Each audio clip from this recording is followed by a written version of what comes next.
और हम आपको कहते हैं ना केमिस्ट्री से, ये केमिस्ट्री का चीज है तो बैच है तो केमिस्ट्री के बारे में बताएंगे। प्यार हो जाएगा रे केमिस्ट्री से, प्यार जैसे तुमको होता है ना वैसे वैसे केमिस्ट्री से प्यार हो जाएगा। देखते चलो यहाँ पे।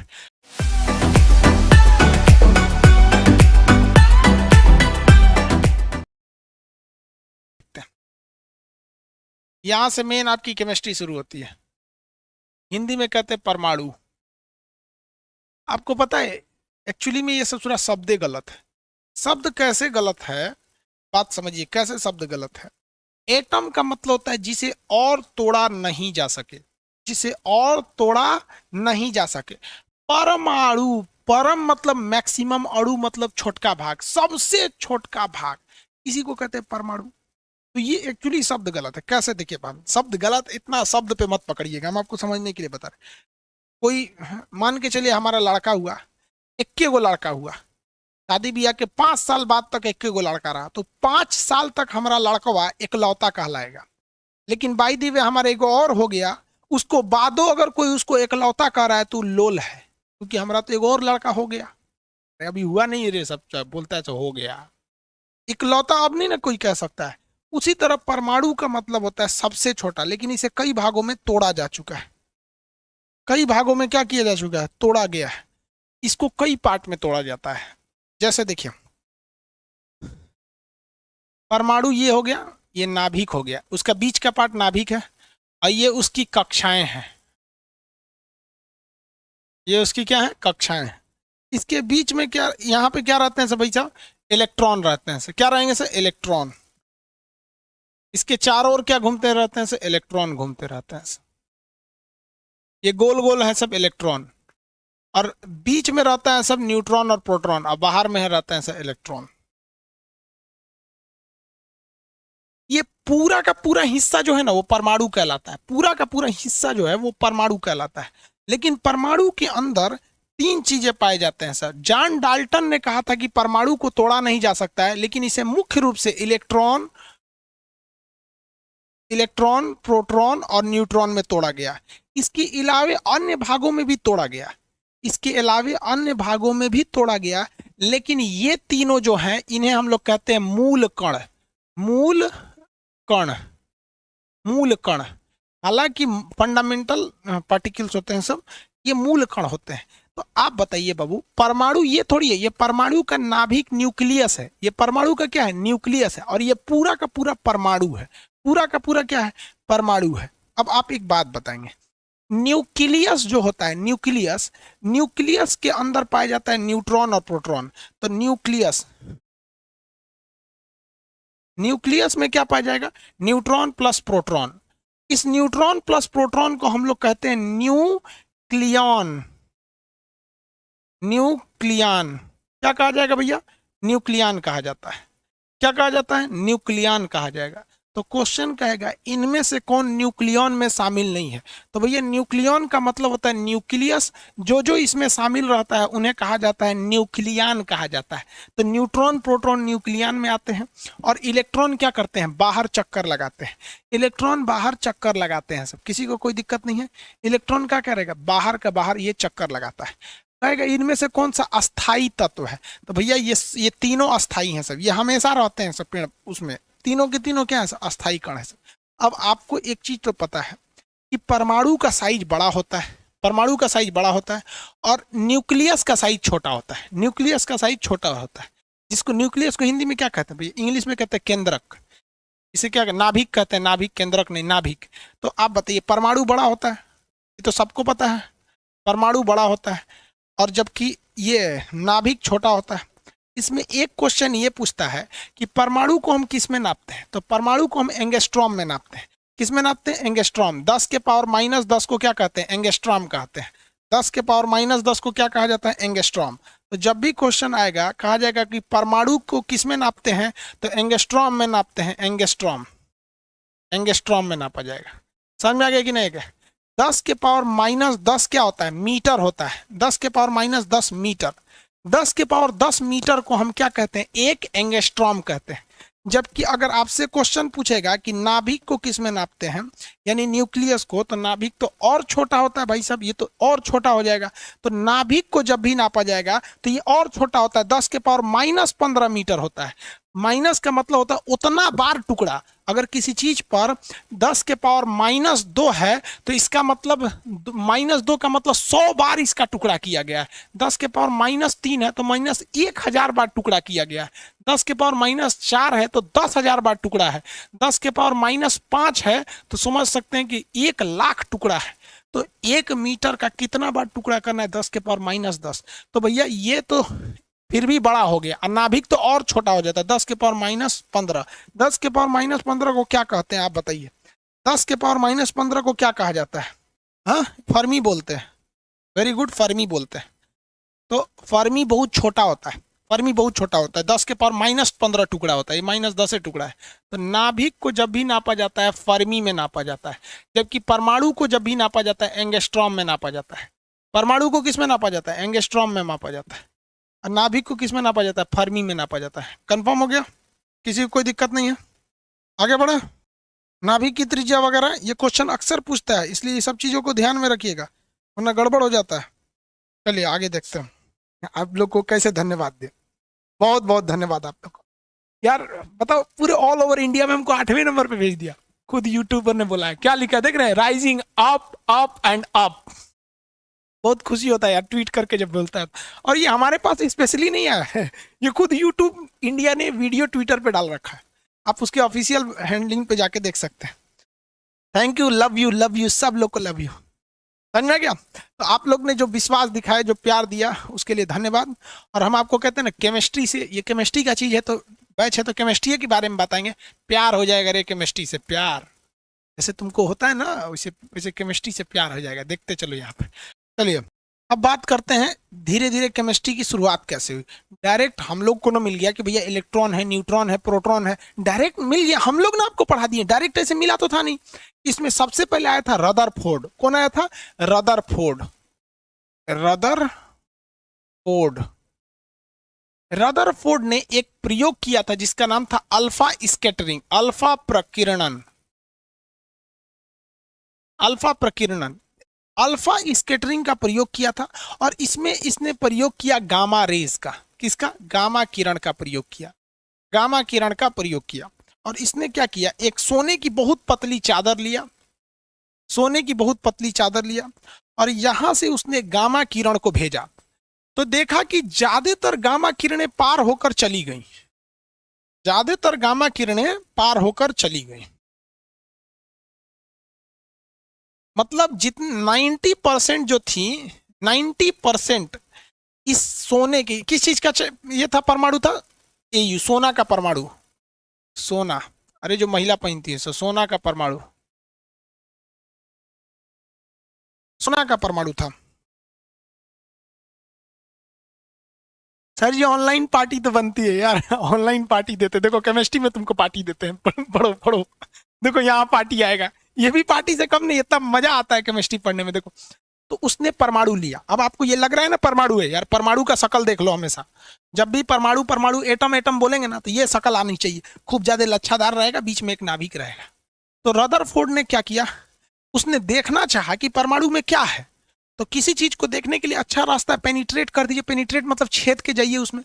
तो देखा कि सोचो 90% तो निकल गया। तो रदरफोर्ड ने सिद्धांत दिया कि परमाणु का अधिकांश भाग खोखला है। क्या है? खोखला है। और कहे में 90% तो चीर के निकल गया, 90% तो चीर के निकल गया, इसलिए परमाणु का अधिकांश भाग खोखला है।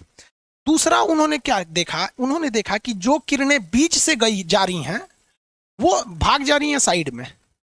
कहाँ भाग रही हैं भाई? साइड में भाग रही हैं। तो उन्होंने देखा कि लगभग 9% किरणें डाइवर्ट कर गई, मतलब कोई है जो उसको धकेल दिया साइड में। तो उन्होंने कहा कि ससुरा अल्फा किरण जो होता है, क्या होता है? अल्फा किरण जो होता है पॉजिटिव होता है। अल्फा किरण जो होता है वो पॉजिटिव होता है। फिजिक्स में आपको पढ़ना है, जस्ट हीट के बाद लाइट चैप्टर है, वहां पढ़ाएंगे आपको। अल्फा किरण पॉजिटिव होता है और इसको किसी ने लात मार के ढकेला है। इसका मतलब आप बताइए कि जो यहां बैठा है वो पॉजिटिव होगा कि निगेटिव होगा? अल्फा किरण पॉजिटिव होती है। जो किरणें इस पे डाला था रदरफोर्डवा, वो बताइए जब ये बाहर भागा है, पॉजिटिव किरणों को डाइवर्ट किया है, तो यहां अंदर पॉजिटिव होगा कि निगेटिव होगा? जल्दी कमेंट कीजिए। Positive, very good, very good Siddharth Singh, very good, positive होगा। अरे निगेटिव कैसे होगा यार? एक बात बताओ यार, ये पॉजिटिव किरण है, ये पॉजिटिव किरण है, अगर यहाँ निगेटिव रहता तो खींच लेता, भगाता क्यों? खींच लेता ना, भगाता क्यों? यहाँ पे खींच लेता, वो भगा दिया है, इसका मतलब भगाया है, तो बीच का चीज प्लस है, बीच का चीज प्लस है, बीच का चीज क्या है? प्लस है। रदरफोर्ड धीरे धीरे वैज्ञानिक बनते जा रहा है। देखिए इसके बाद उसने क्या किया रदरफोर्ड, कि एकदम ससुरा बीचवे में ठूस दिया एगो किरण को, बीचवे में ठूसा ना तो ये टकरा के वापस चला आया, बीचवा में जब ठूसा तो टकरा के वापस चल गया। कैसे चला? टकरा के वापस क्यों आया? इसका मतलब ये हुआ कि परमाणु का बाहरी भाग खोखला है, लेकिन अंदर का भाग खोखला नहीं है। याद रखिएगा, इसका मतलब यही हुआ कि परमाणु का बाहरी भाग खोखला है, लेकिन अंदर का भाग खोखला नहीं है। उसने अंदर वाले इस भाग को बोला नाभिक, अंदर वाले इस भाग का नाम क्या बोला? नाभिक रख दिया। क्या नाम रखा? नाभिक रखा। और कहा कि जो नाभिक होता है वो पॉजिटिव चार्ज होता है। नाभिक क्या होता है? पॉजिटिव चार्ज होता है। और नाभिक साथ में साथ क्या होता है? ठोस होता है। अब देखिए ठोस कैसे? क्योंकि ठोस नहीं रहता, खोखला रहता तो पार हो जाता। तो जो बीच से गया है, टकरा के आया है, इस बेसिस पे कह दिया ठोस होता है। पॉजिटिव कैसे बोला? क्योंकि कुछ पॉजिटिव किरणें इसके पास से दूर भाग रही थी, इसलिए पॉजिटिव बता दिया। और बीच वाले का नाम इसने कह दिया नाभिक होती है। तो न्यूक्लियस की खोज किसने किया था? रदरफोर्ड। न्यूक्लियस की खोज किसने किया? रदरफोर्ड ने। यहां तक में किसी को दिक्कत नहीं है, न्यूक्लियस की खोज रदरफोर्ड ने किया था। लेकिन रदरफोर्ड अपने जीवन में यही गलती कर बैठे और दूसरों को मौका दे दिए। आप भी दूसरों को मौका मत दीजिएगा। रदरफोर्ड के बाद आया था गोल्डस्टीन। कौन आया था? गोल्डस्टीन। गोल्डस्टीन ने कहा कि रे रदरफोर्डवा कौन सी खोजा है रे? तो रदरफोर्ड कहा कि हम नाभिक खोजे हैं, नाभिक। कहा गया ये है क्या? रदरफोर्ड के बाद जब गोल्डस्टीन आया ना, कौन आया? गोल्डस्टीन। गोल्डस्टीन ई का किया, नाभिक को इसे खखोर के देखने लगा। खखोर के मतलब समझते? जब बकोट के देखने लगा, सोच रहा कौन सी है रे, इसको खखोर के देखने लगा। जब उसको खखोर के देख रहा था ना नाभिक को, तो उसमें से कुछ चीज मिला इसको, तो इसको इसे खखोर के देखा, निकाला। कह रहे रदरफोर्ड, रदरफोर्ड है नहीं तो है कौन सी है? कहा कि काज नहीं, कौन सी कहाँ से मिला है? कह रहा कि तोरे नाभिकवा में से मिला था, वही में से। कहा कि रे तुरी की क्या मिला था? तो गोल्ड स्टीनवा खुश हो गया, हमरो वैज्ञानिक बन गए, हम एगो नया चीज खोज दिए, हम भी नया चीज खोज दिए। प्रोटॉन खोज दिया। क्या खोज दिया? प्रोटॉन खोज दिया। लेकिन ससुरा गोल्डस्टीनवो लोल था, वो कहता है कि हम नया चीज खोजे हैं, नया चीज खोजे हैं। रदरफोर्डवा उठा तो नाम रख दिया प्रोटॉन। तो प्रोटॉन को खोजा था गोल्डस्टीन, लेकिन नाम रखा था रदरफोर्ड। प्रोटॉन को खोजा कौन? गोल्डस्टीन। नाम रखा था कुछ, किसने नाम रखा? रदरफोर्ड ने नाम रखा। समझ में आ गया? अल्फा स्कैटरिंग में गामा रेज क्यों हुआ? सबसे ज्यादा पेनिट्रेशन पावर, छेदने की सबसे ज्यादा क्षमता गामा की होती है, इसीलिए उसने गामा का प्रयोग किया था। सबसे ज्यादा क्षमता उसने गामा क्या होती है इसलिए लिया था। आगे बढ़े, बताइए। प्रोटॉन की खोज गोल्डस्टीन किया था। ये बताओ यार, रदरफोर्डवा बोका था ससुरा, बोका, बड़का बोका। अरे खोजले रहता तो हमको कितना आराम से पढ़ा देते। यहाँ नौटंकी करो, गोल्डस्टीन खोजा, रदरफोर्ड नाम रखा। अरे ससुरा, रदरफोर्ड तो बोक था ही, ससुराल गोल्डस्टीन वो बोके निकला, खोज के चल दिया, खुश हो गया। ओ माय गॉड, हम प्रोटॉन खोज दिए, प्रोटॉन खोज। एक एगो दोस्त था चैंडविक। क्या नाम था? चैंडविक। क्या नाम था? चैडविक। चैडविक नाम था। ये कहा कि कौन सी खोजा है रे गोल्डस्टीन? कहा कि वहीं में से खखोर रहे थे ना तो कुछ निकला है। तो चैडविको जाके वहीं में खखोरने लगा, ये कौन सी है रे? ऐसे ऐसे खखोर खखोर के निकाला उसमें। गोल्डस्टीन को दिखाया तो देख तो ये प्रोटॉन है क्या? कहा कि ना रे, तो कोनो दूसर चीज है। चैंडविक क्या दूसर चीज है? हम वो वैज्ञानिक हो गए, वो नाम रख दिया न्यूट्रॉन। क्या नाम रख दिया? न्यूट्रॉन। ले ससुरा, यो वैज्ञानिक हो गया, खखोर खखोर के वैज्ञानिक बन गया। तो न्यूट्रॉन की खोज किसने कर दिया? चैडविक कर दिया। किसने कर दिया? चैडविक। अब चैडविकवा का एगो गोतिया में का एगो आदमी था, उसका नाम था जे थॉमसन। उसका नाम क्या था? J Thomson. ई बोका ससुरा, महा बोका था। समझिए कैसे, ये बाहर खोज रहा था, कह रहा था कहाँ है प्रोटॉन, कहाँ है? इस ससुरा प्रोटॉनवा बाहर खोज रहा था, कर रहा था न्यूट्रॉन कहाँ है, न्यूट्रॉन कहाँ है, प्रोटॉन का, ये बोकवा को मिल ही नहीं रहा था। लेकिन इसको यहाँ एगो दूसरा चीज मिल गया, ये खोज के उखाड़ के ले गया चैंडविक को। ये चैंडविक चैंडविक देख तो ये न्यूट्रॉन है। चैंडविक को कहा ना न्यूट्रॉन तो ना है ही। तो गोल्डस्टीन को कहा देख रहे ये प्रोटॉन है। अब प्रोटॉन नहीं है, कहाँ से मिला है? कह रहे कि बारवा घूम रहा था ये। अरे बारवा घूम रहा था। तो थॉमसन पूछा तुम दोनों को नहीं पता है? इसका मतलब हम भी वैज्ञानिक, इसका नाम रख देते हैं इलेक्ट्रॉन है। इसका नाम रख दिया इलेक्ट्रॉन हो गया। Electron, proton, neutron. आपको पता है ये तीनों वैज्ञानिक को जन्म देने का एक और एक कारण था रदरफोर्ड का सुस्त होना। क्योंकि रदरफोर्ड जब पेनिट्रेट करके, छेद करके नाभिक तक पहुंच गया था, तो वह थोड़ा और मेहनत कर देता तो चैंडविक की जरूरत नहीं पड़ती, गोल्डस्टीन की जरूरत नहीं पड़ती, जे थॉमसन की जरूरत नहीं पड़ती। हम अकेले पढ़ाते कि चारों खोज इसी ने किया। समझ में आ गया कि नहीं आ गया? किसी को कोई दिक्कत है? आगे बढ़े, चलिए। कोई दिक्कत नहीं है, नो सर। अल्फा प्रकीर्णन की खोज किसने किया? तो रदरफोर्ड ने किया। नाभिक की खोज रदरफोर्ड। नाभिक क्या होता है? पॉजिटिव होता है। नाभिक ठोस होता है। परमाणु का अधिकांश भाग क्या होता है? खोखला होता है। किसी को कोई दिक्कत नहीं। अब यहाँ आते हैं इलेक्ट्रॉन, प्रोटॉन, न्यूट्रॉन के बारे में देख लेते कुछ अलग से। देखिए, इलेक्ट्रॉन को ई से दिखाते हैं, प्रोटॉन को स्मॉल पी से, न्यूट्रॉन को एन से दिखाते हैं। किसे दिखाते हैं? एन से दिखाते हैं। अब भैया खोज करने वाले तो सबको पता है, खोज किसने किसने किया तो सबको पता है। खोजा कौन? जे थॉमसन, इसको गोल्डस्टीन, इसको चैडविक। सोचा इंग्लिश में चैडविक लिखते तो गलत हो जाता। गोल्ड आसान था इसलिए उसको, जो इंग्लिश में आसान लगता है उसको इंग्लिश में लिख दो, जो हिंदी में आसान लगता है हिंदी में लिख दो। अब एक चीज देखते हैं, इन सब में एक चीज पता होना चाहिए कि चार्ज कहाँ होता है।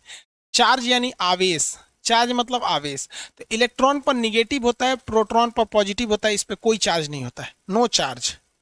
न्यूट्रॉन पर किसी भी प्रकार का चार्ज नहीं होता है, याद रखिएगा। न्यूट्रॉन पर किसी भी प्रकार का चार्ज नहीं होता है, कोई भी चार्ज नहीं होता है।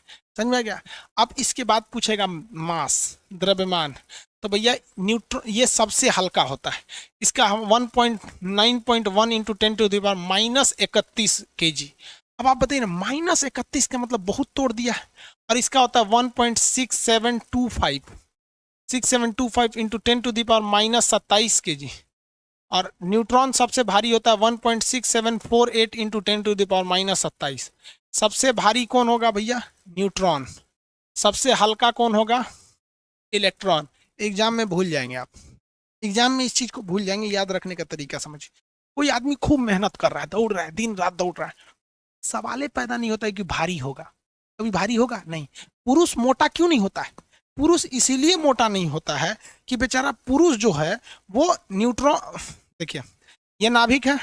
अब पुरुष जो होता है वो इलेक्ट्रॉन की तरह होता है, बेचारा दिन रात चक्कर काटते रहता है। पुरुष कमाने के लिए ऑफिस, घर, रूम, राशन की दुकान, ये वो चक्कर लगाता है, इसलिए उसका भार एकदम हल्का हो जाता है, इलेक्ट्रॉन की तरह। अब महिला जो होती है न्यूट्रॉन की तरह, कोई आवेश नहीं है, चुपचाप सीरियल लगा दो, देखते रहो यहाँ पे, तो धीरे धीरे धीरे धीरे क्षेत्रफल बढ़ जाता है। तब कहेंगे ओह माय गॉड मैं तो मोटी हो गई, ग्रीन टी पियो, ग्रीन टी पियो। तो ग्रीन टी पियो। यहाँ पर न्यूट्रॉन बन के बैठल रहेगी तो कौन सी होगा? तो जो ज्यादा मेहनत करेगा हल्लुक होगा, मेहनत नहीं करेंगे मोटा के चकरा जाएंगे। तो न्यूट्रॉन पे कोई आवेश नहीं होता है, चुपचाप बैठल रहता है। वो कहाँ पर बैठा रहता है भैया? नाभिक में होता है। कहाँ होता है? नाभिक में। किसी को कोई दिक्कत? नाभिक में होता है। यहाँ न्यूट्रॉन भी होता है, यहीं पे प्रोटॉन भी होता है। तो न्यूट्रॉन सबसे भारी हो जाता है और ये ससुरा सबसे ज्यादा गति करता है, इसलिए हल्का हो जाता है। यही क्वेश्चन पूछता है। चार्जेज वगैरह याद रहेंगे आप लोग को। किसी को कोई दिक्कत है तो बोलेंगे। आगे बढ़े, इतना तो समझ में आ गया होगा। अब आगे पढ़ाना है। परमाणु मॉडल में किसी को दिक्कत है? भारी हल्का हेन तेन चीज, किसी को दिक्कत है तो बोलो, हम कमेंट देख रहे हैं आपका। जी सर, चलिए आगे बढ़ जाता है। Very good. यहाँ देखिए भैया, यहाँ ये नाभिक है, इसमें प्रोटॉन है, इसमें न्यूट्रॉन है, ये बाहर वाले इलेक्ट्रॉन है सब। अब इसमें जो परमाणु होता है ना बाबू, परमाणु का भार नहीं होता है। आपसे एक रियलिटी बात बताते हैं। झूठ बोला जाता है कि परमाणु का भार होता है, ये सबसे बड़ा झूठ है केमिस्ट्री का। भार जो होता है वो नाभिक का होता है, परमाणु का भार होता ही नहीं है। रियलिटी बता रहे हैं आपसे। परमाणु, ये टोटल परमाणु का कोई भार नहीं होता है। एक्चुअल में जो भार होता है वो नाभिक का होता है। जरा सोच के देखिए ना, इलेक्ट्रॉन घूम रहा है, कोई भी चीज गति करेगी तो उसका भार नाप पाएंगे? नहीं नाप पाएंगे। प्रोटॉन नाभिक के अंदर रहता है पॉजिटिव चार्ज के थ्रू, इलेक्ट्रॉन जो होता है वो न्यूट्रॉन निगेटिव चार्ज के थ्रू अंदर बैठा रहता है। तो जब कभी भी हम आपसे कहें कि परमाणु भार, तो कहने समझने के लिए आप समझिए कि परमाणु भार है, बट नापना आपको क्या चीज है? नापना क्या चीज है? नापेंगे क्या? तो नापने के लिए जरूरी होता है परमाणु का भार, नाभिक का भार। तो हम आपको यहां एक बात में लिख सकते हैं, यहाँ एक चीज कि परमाणु भार यानी एटॉमिक वेट, परमाणु को एटॉमिक वेट कहेंगे ना, ये किसके बराबर होता है? लिख सकते हैं नाभिक का भार? नहीं लिख सकते हैं। और नाभिक में होता क्या है? Neutron plus proton. तो हम ये लिख सकते हैं ना, नाभिक का भार बराबर न्यूट्रॉन प्लस प्रोटॉन। नाभिक का भार, नाभिक के भार को हम ए कहते हैं। ए बराबर होता है एन प्लस पी। ए बराबर एन प्लस पी। ए बराबर क्या होता है? N plus P. यानी कहने के लिए ये परमाणु भार है, बट रियल में ये क्या चीज है? रियल में ये है आपके नाभिक का भार। रियल में क्या है? ये नाभिक का भार होता है। आगे बढ़ जाए, अगर आपको किसी चीज का नाभिक मिल जाए, अगर किसी चीज का अगर आपको भार मिल जाए, जैसे हम आपसे कहते हैं कैल्शियम का परमाणु भार 40 होता है, तो आप ये मत समझिएगा कैल्शियम का परमाणु भार 40 है। कैल्शियम के नाभिक के अंदर प्रोटॉन और न्यूट्रॉन को जोड़ेंगे तो वो कितना आएगा? 40 आएगा। तो परमाणु भार एक्चुअली एक संख्या है। परमाणु भार क्या है? एक्चुअली एक संख्या है। अब दूसरी बात आती है परमाणु क्रमांक की। परमाणु क्रमांक की, क्रमांक, क्रमांक का मतलब होता है नंबर, एटॉमिक नंबर। इंग्लिश में क्या कहते हैं? Atomic number. एटॉमिक नंबर क्या होता है? कितने लोग बता सकते हैं कि एटॉमिक नंबर क्या होगा? नंबर ऑफ प्रोटॉन को हम कहेंगे या नंबर ऑफ इलेक्ट्रॉन को कहेंगे? मतलब देखिए, इलेक्ट्रॉनों की जितनी संख्या होती है ना, उतनी ही संख्या प्रोटॉन की होती है। अगर किसी चीज में 20 ठो इलेक्ट्रॉन रहेगा तो उसमें 20 ही प्रोटॉन रहेगा। जितनी संख्या में बाहर इलेक्ट्रॉन रहते हैं उतनी ही संख्या में अंदर क्या रहता है? प्रोटॉन रहता है। तो बात ये आती है जब दोनों बराबर है तो हम कहते हैं कि इन्हीं की संख्या को हम एटॉमिक नंबर या परमाणु क्रमांक कहते हैं। तो परमाणु क्रमांक, जैसे हम आपसे कहते हैं परमाणु भार, आपके दिमाग में एक सवाल आता है ना, परमाणु भार मतलब न्यूट्रॉन और प्रोटॉन को जोड़ के बोल रहे हैं। उसी तरह हम अगर आपसे कह दें कि परमाणु क्रमांक 40 है, तो इससे आप क्या समझ रहे हैं? हम प्रोटॉनों की संख्या बोले हैं कि बाहर के सभी इलेक्ट्रॉनों की संख्या बोले? हालांकि होता दोनों बराबर है, लेकिन प्रोटॉन या इलेक्ट्रॉन, क्या आंसर बोलिए तो आप बताइए, आप बताइए फटाफट फटाफट। नहीं, बोथ नहीं हो सकता है, कोई एक ही है। वो अलग बात है, बराबर है। मान के चलिए कोई हमारा जो नाम है वही किसी और का नाम रहेगा, तो हम एक ही माँ बाप के थोड़ी ना औलाद हो जाएंगे। नाम तो बहुत लोग का सेम होता है। देखो भैया, बहु वैज्ञानिकों में इस बात की बहस चढ़ गई कि परमाणु क्रमांक को, समझिए मेरी ओर समझिए, वैज्ञानिकों में इस बात की बहस हो गई कि परमाणु क्रमांक को किस पर बेस किया जाए। मतलब उन लोग का कहना था, कुछ का कहना था कि नहीं, इलेक्ट्रॉन की संख्या को हम कहेंगे परमाणु संख्या है। तो कुछ लोगों का कहना था नहीं, प्रोटॉन की संख्या को हम कहेंगे परमाणु संख्या है। तो जब मेंडलीव साहब आए और मेंडलीव के बाद जब मोसले आए, तो उन्होंने कहा कि देखिए, पीरियोडिक टेबल एक सीटिंग अरेंजमेंट होगा जिसमें हर एक तत्वों को उनके सीटिंग अरेंजमेंट के हिसाब से बैठाया जाएगा। तो परमाणु क्रमांक को उन्होंने कहा कि भैया हम इसको प्रोटॉन की संख्या पे आधारित करेंगे। तो लोगों ने कहा क्यों? जब आप जितना प्रोटॉन है उतना ही इलेक्ट्रॉन है, तो आप इसको प्रेफरेंस क्यों दे रहे हैं? तो मोसले साहब ने कहा था कि प्रोटॉन कभी भी नाभिक के बाहर नहीं आ सकता है। इसलिए यदि हमने किसी की प्रोटॉनों की संख्या को रख दिए 40, यानी उसकी संख्या कितनी हो गई? 40। यानी पीरियोडिक टेबल पे वो कहाँ जाकर बैठेगा? 40वें नंबर पे। तो लोगों ने कहा कि भैया, तो अगर प्रोटॉन की संख्या 40 है तो इलेक्ट्रॉन की संख्या भी 40 है, तो इस आधार पे भी तो 40वें पे बैठेगा। तब मोसले साहब ने कहा था कि देख बेटा, इलेक्ट्रॉन एक आवारा कण होता है, और ये चोट्टा इतना आवारा कण है कि कभी ये बाहरी कक्षा को छोड़ के भाग जाता है। क्या कर जाता है? भाग जाता है। तो इसकी संख्या घट जाएगी। और कभी कभी कभी एगो भागता है तो कभी दोनों भाग जाते हैं सब, तो ये बड़ घट सकता है। कभी चला जाता है, कभी क्या करता है, कभी अपने भी आता है और कोनो औरों को पटा के लेके चला आता है। तो ये सूत्र कब बढ़ेगा कब घटेगा कोई फिक्स ही नहीं है। इसीलिए अगर हम कभी भी परमाणु क्रमांक को इलेक्ट्रॉन पर बस बैठा देंगे तो उसका रोल नंबर हमेशा बदलेगा। परमाणु क्रमांक का मतलब होता है रोल नंबर वो वही रहेगा, आपका रोल नंबर बदलता नहीं है। आप जिस क्लास में रहेंगे उसी क्लास, मैट्रिक में पता चला जनवरी में ही रोल नंबर, फरवरी में ही तो एग्जाम टाइम कोई और। तो आप बताइए वैज्ञानिकों ने इलेक्ट्रॉन को नहीं लिया, प्रोटॉन को लिया।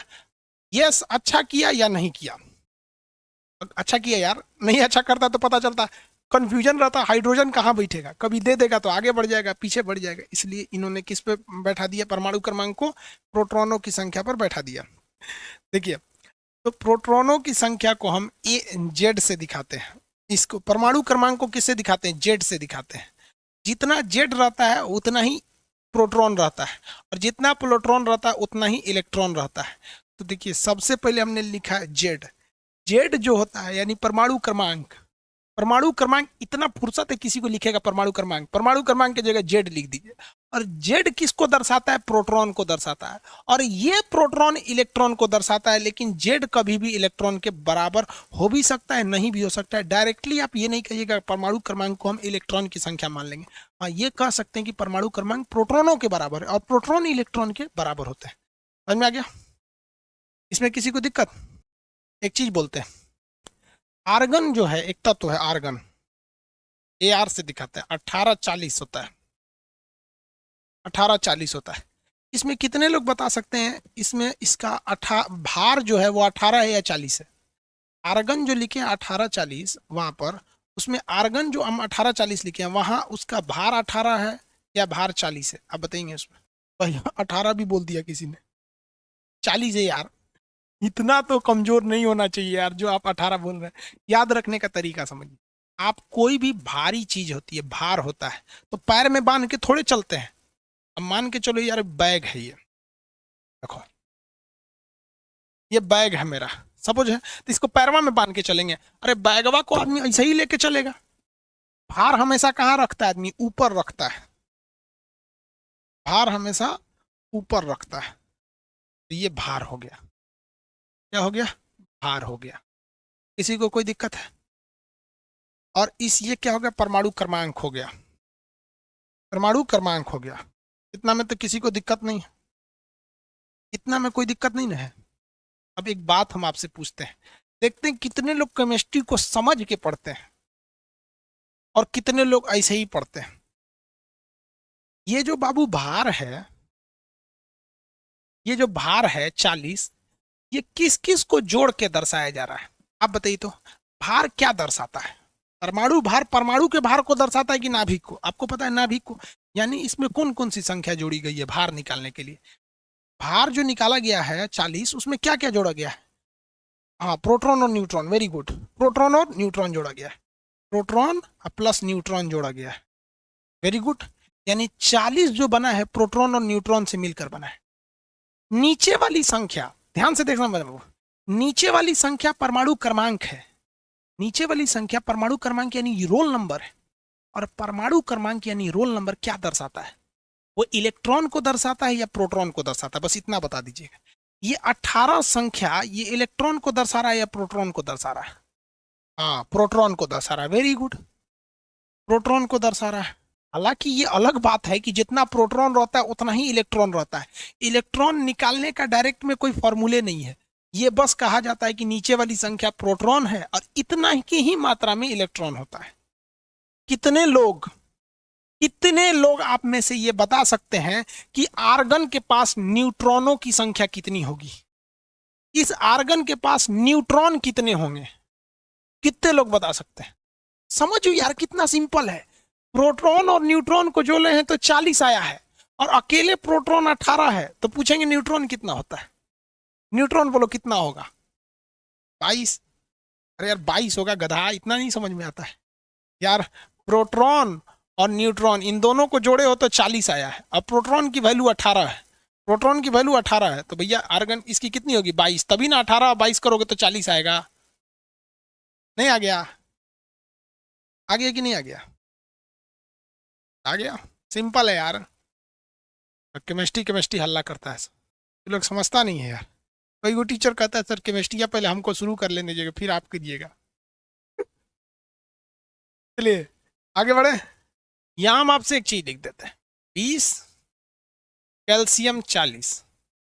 ये ऊपर वाली संख्या ए है यानी परमाणु भार है, और ये वाली जेड है। जेड मतलब होता है परमाणु क्रमांक, एटॉमिक नंबर, और ये वाली संख्या होती है परमाणु भार। परमाणु भार, परमाणु भार किसको किसको दिखाता है? न्यूट्रॉन प्लस प्रोटॉन को। ये किसको दिखाता है? प्रोटॉन को दिखाता है। ये किसको दिखाता है? प्रोटॉन को दिखाता है। अगर हम किसी एक झटके में अगर पूछे न्यूट्रॉन क्या होता है, न्यूट्रॉन बराबर ऊपर माइनस नीचे,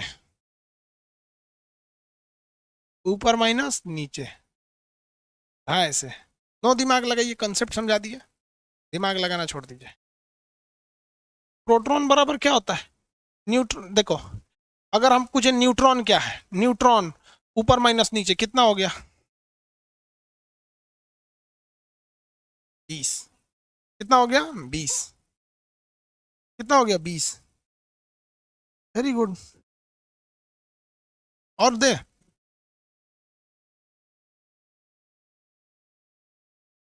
यूरेनियम निकालिए। आपको हम बोलते हैं इसमें इसमें आपको क्या क्या निकालना है? प्रोटॉन निकालना है, इसमें आपको इलेक्ट्रॉन निकालना है, इसमें आपको परमाणु क्रमांक यानी जेड निकालना है, इसमें आपको परमाणु भार ए निकालना है, और इसमें आपको न्यूट्रॉनों की संख्या एन निकालनी है। न्यूट्रॉनों की संख्या एन निकालनी। निकालिए निकालिए निकालिए, एक साथ आंसर दीजिएगा, घुचुर घुचुर करके नहीं, एक साथ। एक साथ पी बराबर इतना, ई बराबर इतना, जेड बराबर इतना, ये बराबर इतना, एक साथ आंसर चाहिए। यूरेनियम 92,235 का। कंफ्यूज नहीं हो जाइएगा, हम क्वेश्चन इधर लिख देते हैं। हाँ वेरी गुड वेरी गुड, बहुत अच्छा यार, दिल खुश कर दिया लोगों ने। प्रोटॉन क्या होता है भैया? ये क्या हो गया प्रोटॉन? प्रोटॉन जो होता है वो क्रमांक को दर्शाता है, परमाणु क्रमांक को दर्शाता है, जो ठीक नीचे लिखा है 92। और ये इलेक्ट्रॉन किसके बराबर होता है? इलेक्ट्रॉन प्रोटॉन के बराबर होता है, तो ये भी 92 हो जाएगा। जेड किसे कहा जाता है? तो जेड मतलब होता है परमाणु क्रमांक। जेड मतलब क्या होता है? परमाणु क्रमांक, ये वाला जेड, ये भी 92 हो जाएगा।